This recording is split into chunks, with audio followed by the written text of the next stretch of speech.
Hello and welcome to The Shipper. As previously promised, on today's program, we'll be featuring the maiden visit to Nigerian Shippers Council by the Honorable Minister of Marine and Blue Economy, His Excellency Adegboyega Oyetola. The blue economy is all the buzz right now, so we plan to bring you up to speed. We shall, as we always do, be joining Oluwasegun Aloko on the Tidbits segment, where you shall be informed of the latest on the local and international maritime scenes. Please stay with us as we take a short break. Nigerian Shippers Council, they to serve you well.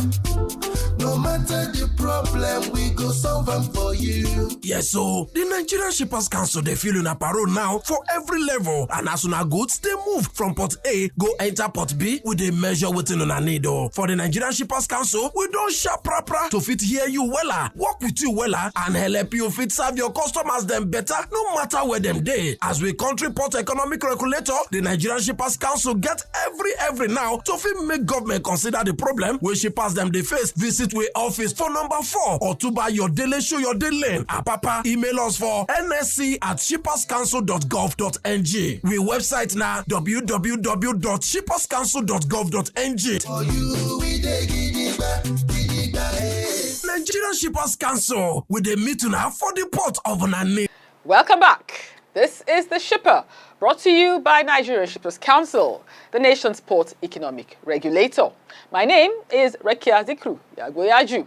Blue economy. Allow me to share with you this definition according to the World Bank. A blue economy is the sustainable use of ocean resources for economic growth, improved livelihoods and jobs while preserving the health of the ocean's ecosystem. That is big and prone to diverse interpretations depending on domains. The ocean, in the case of Nigeria, is the Atlantic Ocean.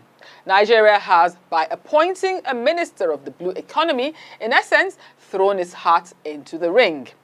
This is not an assignment for the faint-hearted. The minister is certainly well equipped for the job, considering his antecedents. View the oceans as a source of economic growth, preservation of life under the water. That's what this SDG Agenda 2030 that says life below water. That means in as much as the oceans is a source of economic growth, you have to look at a way to make sure that there's sustainability in what you are doing. So the marine and blue economy is actually posed at creating about $1.5 trillion per year as a revenue to the government, and they're also looking at creating about 30 million jobs. So this ministry basically is to harness all the potentials embedded in the oceans. We take advantage of whatever opportunity is there to better our sea mode of transport and other activities. And then it's the onus of the ministry to ensure the conservation of maritime resources, fisheries, aquatic life there, and what have you. Playing host to the new top shot of the Nigerian maritime sector for Nigerian Shippers Council was an opportunity to present its achievements and aspirations in the maritime sector. For His Excellency, it was more about listening. Let's now join Lucy Nyambi as she presents the reports brought in by the Shippers correspondents Adeshino Abiodun, Antonia Chigu, Somi Adejumo, and Olivia Duru. The length of Nigeria's coastline is approximately 853 kilometers or 530 in miles.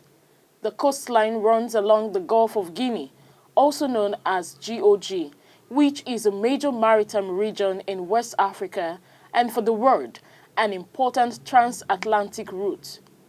A ministry which will specifically look into prioritizing its value is an overdue and welcome creation. Mr. Kenneth Dupo, a maritime journalist and editor-in-chief, News Diet, speaks on the benefits of the separation of the Marine and Blue Economy Ministry from the Ministry of Transportation. Maritime is just a subset of transportation, or under the Ministry of Transportation, it was seen as just a subset. It was subsumed into the Ministry of Transportation. But maritime itself is beyond transportation. We should look at maritime. That's we're talking about maritime, talking about water bodies, rivers, lakes, oceans, and seas. We should look at it beyond transporting persons and goods. We also look at the fact that in the maritime space, there is a whole lot that happens around tourism. That was not captured on the Ministry of Transportation. Under the Ministry of Transportation, maritime was just seen as a mode, a vehicle for transporting people and goods. Because we're looking at water bodies, we are looking at underwater mining. There is a diving aspect. Diving is a very huge sector. There is seafaring. Some nations thrive. Their major IGR comes from just seafaring. Seafaring is just one aspect of the maritime space. So there's a huge difference between both. So we know who to turn to when we have issues in the industry, and we know how to get the strategy or to get a policy or to get a direction for the industry. Chief Kajitan Agu, Director, Consumer Affairs Department of the Nigerian Shippers Council, spoke on what, in his view, birthed the Marine and Blue Economy Ministry.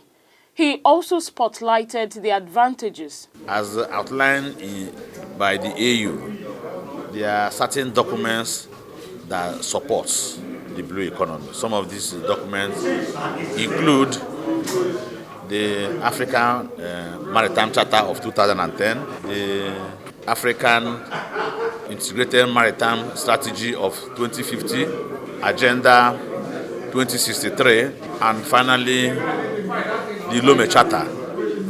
The Lome Charter is a charter on the development of security, safety within the African maritime domain. The benefit of the blue economy is enormous. When you look at the Eastern Asian countries, you discover that 60 to 70% of their nutritional needs come from the sea. In terms of cargo movement, 90% of import and export, are carried by sea. Then in terms of value, almost 70% of cargo is equally carried by sea. And when you equally look at the ocean reserve, 3/4 of the entire surface of the earth is covered by water. Look at also the nutritional source from the sea in terms of the fish resource, in terms of the fuel resource, in terms of tidal energy, aquatic culture. In fact, aquatic culture nowadays accounts for almost 40% of our fishery needs. And again, when you look at other economic activities like cruising, when you go to Europe, you discover that most of the cruise vessels move passengers, from one place to another. They also use it as, a source of tourism. The oceans are an untapped source of many of the things we seek on land. The oceans lead to greater prosperity. According to information available on the Ocean Panel website, it is an engine of livelihoods, transport, commerce, and energy production. A healthy ocean contributes $1.5 trillion to the global economy annually and has an estimated asset value of $24 trillion. Isiche Osangbi is Director Special Duties, Nigerian Maritime Administration and Safety Agency, NIMASA. If we look at our environment, we will know that if we continue to painstakingly and collectively invest in the maritime sector, we'll be able to do much. Our inland waterways, our coastline, almost 800 and something kilometers of water, we haven't done much with it. All over the world, you see people who have very little space in terms of beaches and all that, make so much money. Go to the Bahamas, they are one of the economy, the key drivers of the economy is the maritime tourism sector. Same in Malta, small countries. So if as big as we have bigger opportunities than them, we can do so much. It could be in the area of transshipment. Nigeria can be the maritime hub.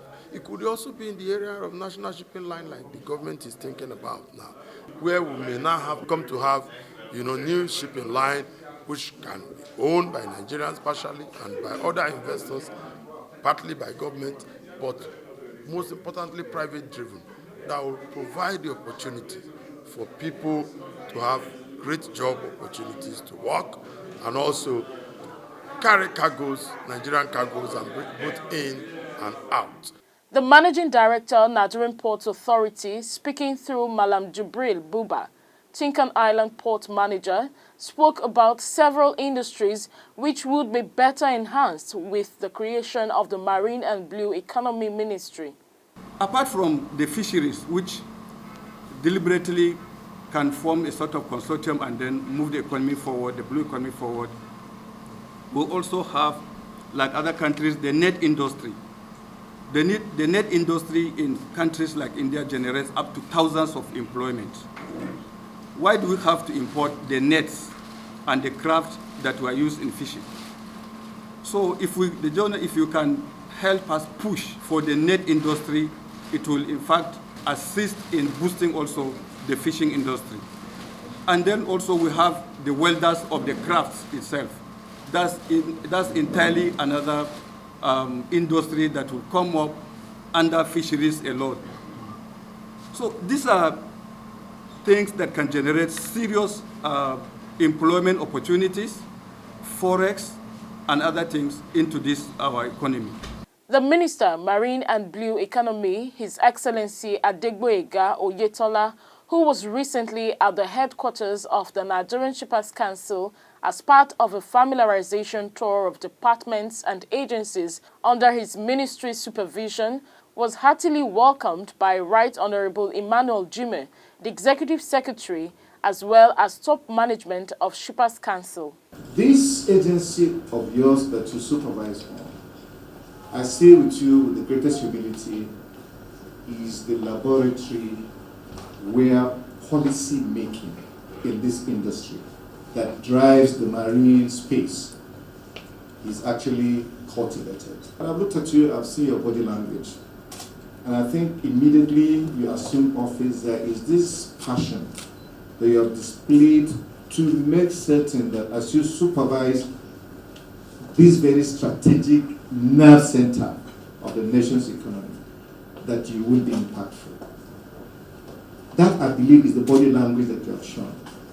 And I'm very convinced that in the time when I've read bodies, I've never ever been correct in my assessment of who has come with a determination to cause a change, to change the narrative, and to make sure that when you leave, the legacy that you leave behind will write your name in gold.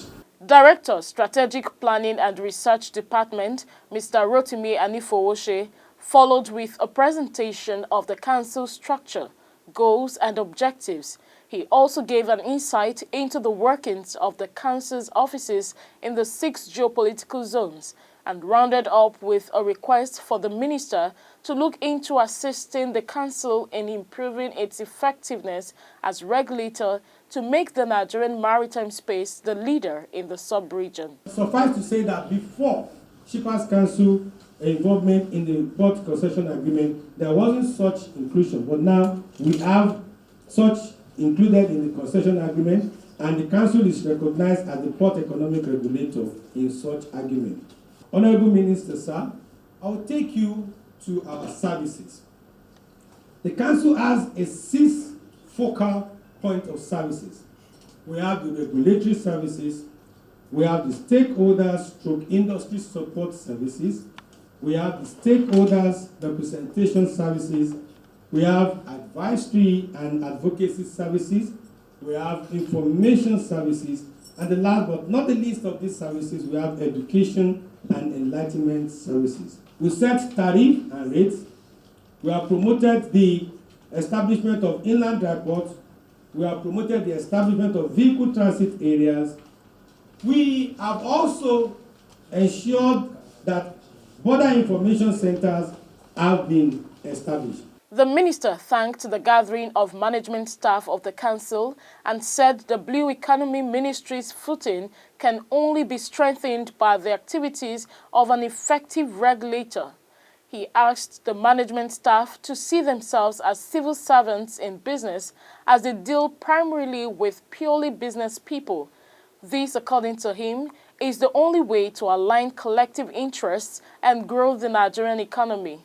The definition of marine and blue economy, it centers around economic activity, economic growth, improved livelihood, job creation, and environmental sustainability. So if all of us perform as expected, then we can at least be too sure that we generate the desired revenue. The entire Nigerian state is looking at us.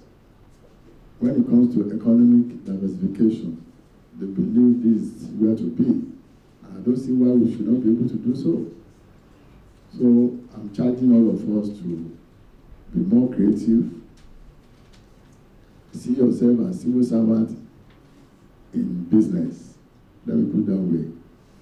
Because the marine and blue economy actually is like the business of government. Of everything that takes place there is purely business. Even your Shippers Council, you're relating with businessmen, terminals, port terminals, they are business. You relate with business people. So it's business oriented, and we should drive it as such. So I'm glad that you've done so well. There are rooms for improvement. Where we can support you to do better, we will do so. I think that's been. I'm satisfied with your performance, but we'll do better. As is the council's custom, the minister was presented with a gift. The executive secretary explained the significance of the gift. We have christened it a voyage, and we do this presentation that represents an embarkation on a journey on a voyage. That really is the interpretation of this artwork. And what it says simply is that we are looking at, your very brilliant new beginning that you have brought with you to this assignment. We know, sir, that you are filled with anticipation. We are also all equally filled with anticipation. The poet says there is a silver lining. He says there's also a hope for the new nation. And he actually espouses what a great experience this would be. You are interacting with the deep realities of our existence. Genius is going to awake sleep. What a wonderful experience. That is what the poet says I should tell you. Resonating from within the incredible experience. Let the voyage begin, sir. When we give this to you, sir, the idea is that anytime you are stressed out in the course of your work, and you look at this, then it should refresh you sufficient enough to know your journey is only just beginning. And so you can never be tired.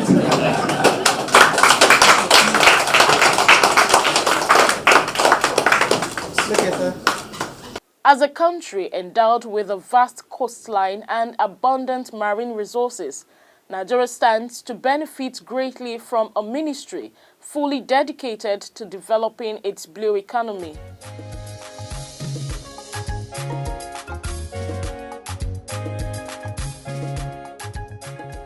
A new dawn has broken, and this is a clarion call to all to roll up our sleeves and get to work.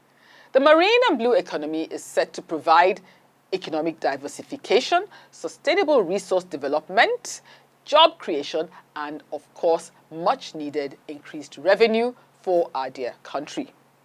The light on the horizon is surely a sign that we're moving in the right direction. Let's now join Oluwasegun Aloko for our maritime updates in our Tidbits segment.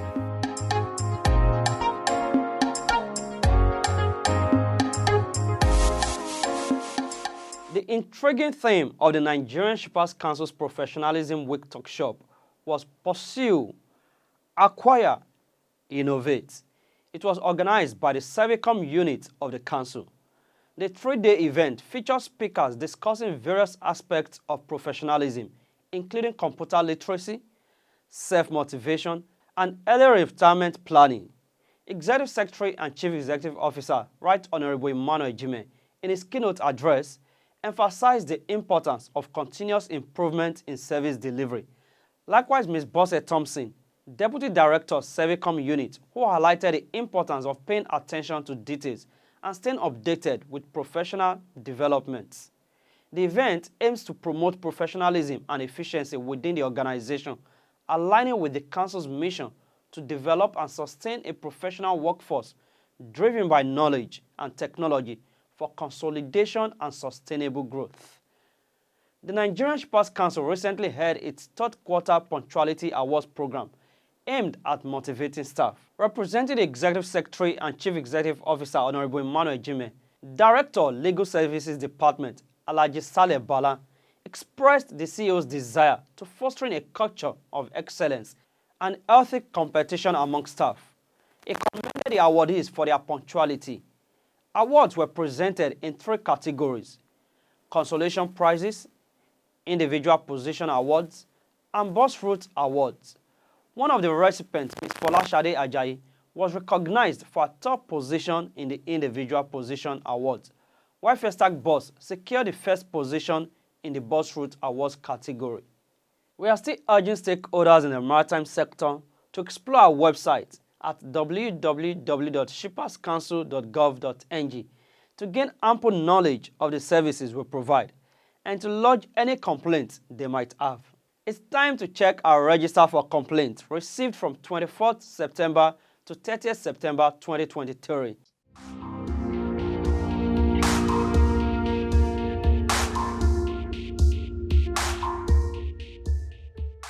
During the period, we received a total of 12 complaints, and they are all ongoing investigations. The types of complaints include blocking of container, impersonation, demurrage waiver, illegal charges, confiscation of container, breach of contract, and damaged cargo. Let's now shift our focus to development in the global maritime industry.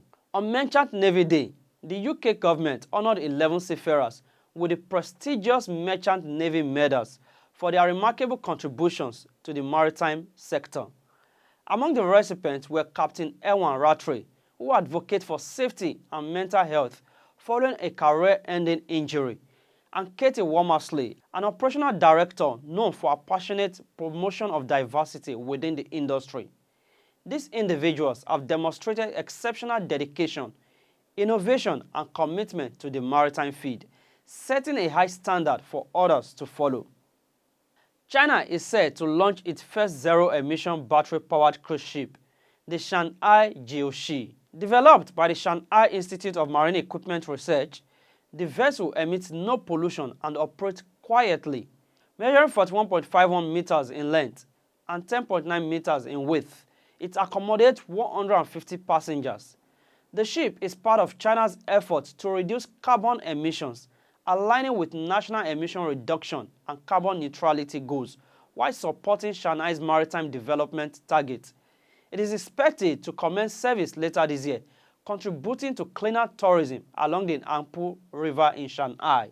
American Bureau of Shipping has signed an MOU with the Korea Hydrogen Industry Association, KHIA, and the University of Ulsan to collaborate on the development of a hydrogen-fueled vessel designed for tourism, featuring electric propulsion via a 350-kilowatt hydrogen fuel cell.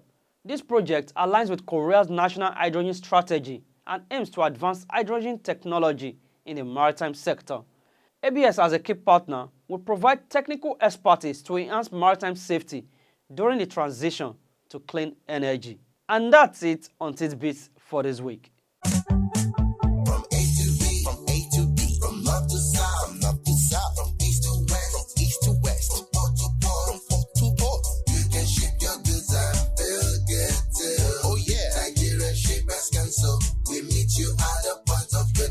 The Nigerian Shippers Council is now better poised with responsive systems in place to help you and other shippers get seamless, stress-free transition for your clients' goods from point A to B. Today at the Nigerian Shippers Council, timeliness, orderliness, transparency and efficiency is all we care about. Put your complaint through to our helpline. Visit us at number 4 Ayodele Shoyode Lane, Apapa, Lagos, or reach us on www.shipperscouncil.gov.ng. Nigerian Shippers Council, we meet you at the point of your need. Nigerian Shippers Council, we meet you at the port of your needs.